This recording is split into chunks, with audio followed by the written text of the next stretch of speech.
pausing to knock the back of his hand on a door to the right. The officer opened it without waiting and waved me in. I glanced at the sign on the door. Interview room number 1. The room was empty, just the standard metal chair and a couple of chairs and metal table. Comfy, I said, then added, sorry. Thank you, I appreciate your help. Sure, he chuckled. Have a seat. I'll have someone in to talk to you. It'll be a few minutes. They're in a meeting right now. Shit, I thought to myself. I knew I should have called first. Oh well. Of course. Thank you so much, I replied. I pulled out the chair to the far side of the table and sat down facing the door. He chuckled again and said, I'm just going to go pull the door to so people aren't staring at you while you wait. He said as he left the room, pulling the door behind him until it was open about a foot. Thank you, I called after him and shrugged off my coat onto the back of the chair. At least the room appeared to be reasonably clean. I decided not to look too closely at the tabletop before me. I left the lens in the bag on the table and resigned myself to being patient while the parking meter ran in the back of my head. The last thing I needed was to get a ticket or have my car towed while I was at the police station, voluntarily, even. Sheesh. I glanced at my phone every 10 seconds to check how much time I had left. Maybe someone here had some change I could trade for the $1 bill I'd stuffed in my front pocket this morning. I sighed audibly just as the door opened. The interview. I started to get up, but a different officer waved me back. Sorry for the wait. How can I help you? He asked as he walked in. I'm Officer Wilkins, and you are Elise Campbell. I managed to get out in a croak. Nice to meet you, Miss Campbell. What have you got for us? He said, glancing at the bag in front of me as he pulled a chair out and waved Officer Farley, who was waiting behind him, to sit in the last chair. I took a deep breath and opened the bag, carefully lifting the case with the lens out and pushing the bag off the table to fall on the floor. 2 sets of eyebrows raised as the officers looked at the round wooden box. Inside this box is the lens, I began, not sure where to go from there. Okay, they both nodded at me to go on. Another deep breath. I know this is going to sound weird, but if you can just bear me out. 2 heads nodded as I looked at the lens. Okay, well, I started having these weird dreams of a white room where I would have conversations with someone who looked like me, and I was given the lens in this hat box and was told that I could use it to project images for people to see like a movie projector. It all came out in one rushed sentence. I looked up at the 2 officers sitting facing me across the table. Pursed lips, narrowed eyes. They both had expressions on their face that clearly said they thought I was nuts. I'm not making this up. Really, I keep having the same dream, or this one dream that keeps on going, for the past 2 weeks, about this thing. I nodded, adding and pointing to the box in front of us. In front of me, in case I had missed making that point earlier. You had a dream, and when you woke up, you had this box? Officer Wilkins asked incredulously. Well, no, not exactly, I answered, scowling a bit. I wasn't doing very well with this. Can I run and put more money in the meter? My car is a block away, and I know it's out of time, and I can't afford to get a ticket or get towed. I have $1. Can anyone give me some change? And I'll be right back, I promise, I said, starting to get up and grab my jacket. Whoa, whoa, whoa, whoa, hang on, Officer Wilkins said, putting his hand out. You aren't parked in the visitor's lot? No, I wasn't sure how long I was going to be, and I answered, starting to get up again. Just relax, Officer Wilkins kept waving his hand for me to sit down. Where is your car? Give me the keys. I'll have Officer Farley drive it here and park it in the visitor's lot, he said, putting his hand out. Well, I guess. Okay. It's around the block on Main, a blue 2000 Chevy Impala, parked just past the used bookstore, I said, digging my keys out of my purse. I put them in his hand with a visible flinch. 5 minutes. Relax. It's okay, he said with a smile. I knew he was trying to be reassuring, but it wasn't working. While we wait for Officer Farley to return, why don't you give me a bit more information about you and this dream and this thing, Officer Wilkins added as I sat back in my chair. Could I have some water, maybe? I asked, stalling for time to collect my thoughts, as if I had any. Oh, sure, of course, I should have offered. I'll be right back. Bottled okay?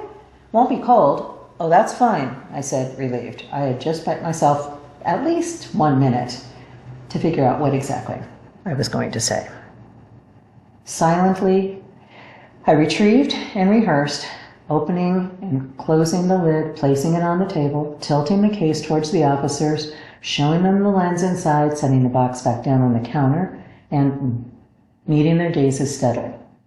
I just kept repeating these images over and over in my head, all the while consciously breathing, in and out, in and out. This is probably the best meditation session I have ever had, I thought. I smiled to myself slightly and opened my eyes in time to see both officers coming through the door. Officer Farley holding my keys out in his hand. I grinned at him, breathed a heartfelt thank you, and accepted them gratefully. He grinned and winked at me, and then both officers sat down across the table from me. I looked at them and nodded. I was ready. As I said, this is the lens, or rather, the lens is inside the box, nodding at the box on the table between the three of us. I glanced at each of the officers in turn. They nodded, so I put my palms around the lid and lifted it up, saying a silent prayer that it would open and wouldn't be sealed shut again, which would make me look like a total idiot. That scenario played out in my head in a microsecond and was instantly gone as the lid came off easily with its gentle inhalation. I saw both officers rock back slightly in their seats, Officer Wilkins raising one eyebrow and then glancing at me.